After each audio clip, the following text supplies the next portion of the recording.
তোমরা যারা 2024 থেকে 2025 সালে স্বামী বিবেকানন্দ স্কলারশিপের জন্য আবেদন করেছিলে, তোমাদের সমস্ত প্রশ্নের উত্তর নিয়ে আজকে আমি চলে এসেছি। আমি কদিন আগে তোমাদের একটা পোল দিয়েছিলাম আমার ইউটিউব চ্যানেলে, স্টাডি উইথ দীপায়ন, হ্যাঁ, যে জানতে চেয়েছিলাম যে তোমাদের স্বামী বিবেকানন্দ স্কলারশিপের স্ট্যাটাস বর্তমানে কেমন দেখাচ্ছে। তোমরা বেশিরভাগ ছাত্রছাত্রী জানিয়েছো যে তোমাদের এখনও ফরওয়ার্ড বাই এইচওয়াই হয়ে রয়েছে। 28% জানিয়েছো যে তোমাদের অ্যাপ্রুভ, এবং 19% স্যাংশন, এবং 4% জানিয়েছিলে এর টাকা ঢুকে গেছে। এখন তোমাদের মনে প্রশ্ন, ও স্যার, টাকা তো অনেকজনেরই ঢুকে গেছে, অনেকজনের অ্যাপ্রুভ হচ্ছে, অনেকজনের স্যাংশন হচ্ছে, ও স্যার আমাদের তো এখনও ফরওয়ার্ড ভাই এইচওআই হয়ে আছে, তাহলে আমাদের কবে টাকা ঢুকবে? তোমাদের এই সমস্ত ডাউটগুলো আজ একের পর এক ক্লিয়ার করব। তার আগে বলে রাখি, যারা আমার এই চ্যানেলে নতুন তারা আমার চ্যানেলটিকে সাবস্ক্রাইব এবং লাইক এবং শেয়ার করে দেবে, যাতে পরবর্তীকালে স্কলারশিপ এবং শিক্ষা সংক্রান্ত যাবতীয় তথ্য সবার আগে তোমার কাছে পৌঁছায়। চলো বেশি কথা না বাড়িয়ে শুরু করা যাক। প্রথমে আসি স্যাংশন। স্যাংশনদের টাকা কবে ঢুকবে? দেখো, তোমাদের স্যাংশন হয়েছিল জুন মাসের 26, 27 এবং 28 তারিখ নাগাদ, এবং তোমরা হয়তো বেশিরভাগ ছাত্রছাত্রী টাকা পেয়ে গেছো। যারা পাওনি তারা কবে টাকা পাবে? দেখো, স্যাংশন হয়ে যাওয়ার পর টাকা আর আটকে থাকে না। খুব বেশি হলে 5 থেকে 7 দিন, খুব বেশি হলে 10 দিন, তার মধ্যে সবার টাকা ঢুকে যায়। আমি তোমাদেরকে পোস্ট করে জানিয়েছিলাম যে 7 তারিখ 8 তারিখ নাগাদ অনেকের ব্যাংকের অ্যাকাউন্টে টাকা ঢুকেছে। চিন্তার কোনো কারণ নেই, যাদের স্যাংশন তাদের সবারই ব্যাংকের অ্যাকাউন্টে টাকা ঢুকে যাবে। তোমাদের এর পরের ডাউট, স্যার আমাদের অ্যাপ্রুভ, আমাদের কবে টাকা ঢুকবে, কবে বা স্যাংশন হবে?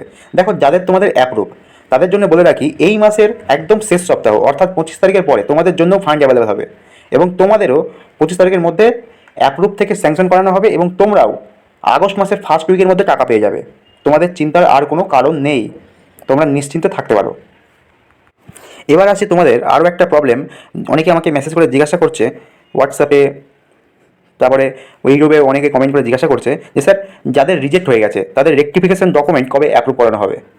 তাদের বলে রাখি, যাদের রিজেক্ট হয়েছে তাদেরও খুব তাড়াতাড়ি ডকুমেন্ট ভেরিফিকেশন করে অ্যাপ্রুভ করানো হবে, এবং সেটা করানো হবে এই জুলাই মাসের 20 তারিখের মধ্যে।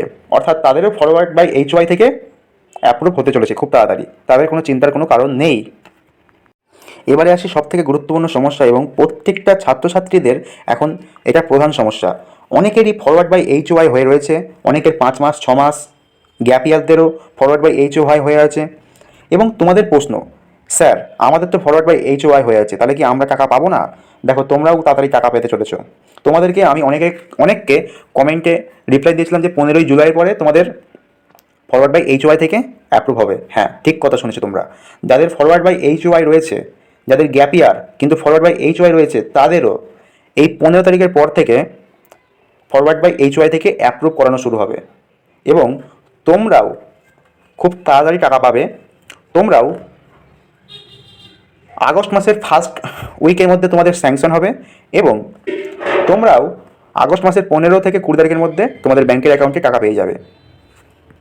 অনেকে আবার চিন্তায় আছে, স্যার আমাদের কলেজ তো শেষ হয়ে গেল, আমাদের লাস্ট সেমিস্টারের পরীক্ষাও তো হয়ে গেল, তাহলে স্যার আমরা হয়তো টাকা পাবো না। না, চিন্তার কোনো কারণ নেই, তোমরা সবাই টাকা পাবে, এবং সেটা আগস্ট মাসের মধ্যেই তোমাদের এই স্বামী বিবেকানন্দ স্কলারশিপের টাকা দেওয়া সম্পূর্ণ হয়ে যাবে, এবং সেপ্টেম্বর মাসে কিংবা অক্টোবর মাসের ফার্স্ট উইকে তোমাদের নতুন করে আবেদন প্রক্রিয়া শুরু হয়ে যাবে, যারা 2025 থেকে 2026-এ নতুন করে আবেদন করবে। আশা করি তোমাদের সমস্ত ডাউটের উত্তর তোমরা এই ভিডিও থেকে পেয়ে যাবে। তাই ভিডিওটি ভালো লাগলে অবশ্যই লাইক এবং চ্যানেলটিকে সাবস্ক্রাইব করে পাশে থাকবে।